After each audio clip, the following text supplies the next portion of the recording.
तो जनाब शुरू करें। जानना चाहेंगे वो कौन हीरोइन थी? नया न्यू कमर किसी जायंट के सामने पंगा ले ले।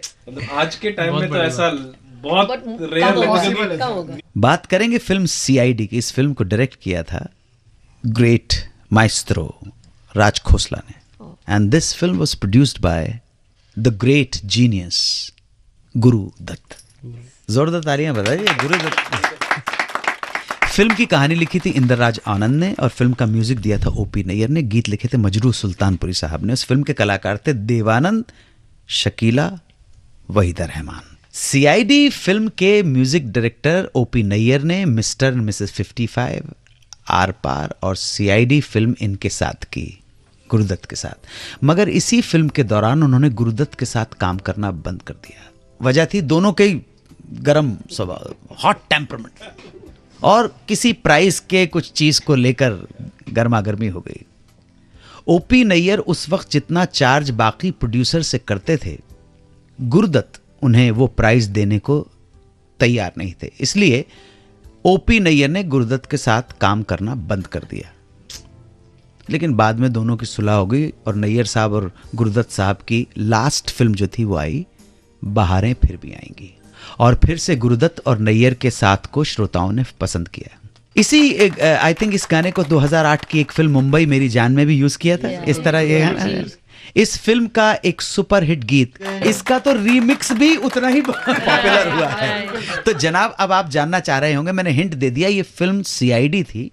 ये फिल्म वहीदा रहमान की डेब्यू फिल्म थी, मतलब यहीं से इंट्रोड्यूसिंग वहीदा रहमान। इस फिल्म में वहीदा रहमान ने एक छोटा नेगेटिव किरदार निभाया था। गुरुदत्त ने इन्हें एक तेलुगु फिल्म में देखा था और प्यासा के लिए साइन कर लिया, लेकिन उससे पहले वो सीआईडी बना रहे थे, तो उन्होंने देखने के लिए सीआईडी में छोटा सा नेगेटिव कैरेक्टर वहीदा रहमान को दे दिया। इस फिल्म में वहीदा रहमान को थोड़ा डीप नेक की ड्रेस पहनने को दी गई, थोड़ा सा लो कट जिसे बोलते हैं ना। वहीदा रहमान ने जब ये ड्रेस देखी तो उन्होंने साफ मना कर दिया कि वो इस तरह के कपड़े नहीं पहनेंगे। इस पर फिल्म के डायरेक्टर राज खोसला ने कहा कि नहीं, ये ड्रेस तो यही है, यही ड्रेस पहननी पड़ेगी। दोनों में इस बात को लेकर झगड़ा हो गया। आप वहीदा रहमान की हिम्मत देखिए, कल की आई हुई छोकरी और स्टार डायरेक्टर से झगड़ा कर रही है। और झगड़ा इतना ज्यादा बढ़ गया कि वहीदा रहमान ने ना सिर्फ कपड़े पहनने से मना कर दिया, उन्होंने कहा कि अगर आप जिद करेंगे तो मैं इस फिल्म को ही छोड़ दूंगी और राज खोसला के साथ कभी काम नहीं करूंगी। बात बहुत ज्यादा बढ़ गई, रियली बहुत ज्यादा बढ़ गई। देवानंद बीच में आए और उन्होंने भी राज खोसला को समझाया और वहीदा को भी। उन्होंने कहा कि देखो ऐसी बातें होती हैं, इसके लिए इस तरह से झगड़ा करने की जरूरत नहीं है, मसला शांत हो जाए वो इंपॉर्टेंट है, फिल्में नहीं छोड़ते। कहा उनसे कि भाई तुम्हें ड्रेस में प्रॉब्लम है तो हम ड्रेस चेंज करते हैं, और तुम्हें जो उपयुक्त लगे इस हिसाब से वो ड्रेस पहन लो। इस तरह से देव साहब ने बीच बचाव किया।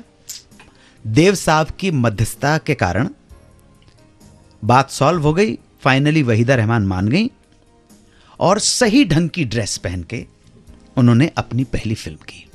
मगर फिल्म की शूटिंग के दौरान उन्होंने राज खोसला को साफ कह दिया था कि ये मेरी आपके साथ पहली और आखिरी फिल्म है। तो राज खोसला ने भी कहा, राज खोसला भी कम थोड़े महान डायरेक्टर है भाई, महान, ऐसी बात नहीं है, माइस्ट्रो है। राज खोसला ने भी कहा कि मुझे भी कोई शौक नहीं तुम्हारे साथ आगे काम करने का।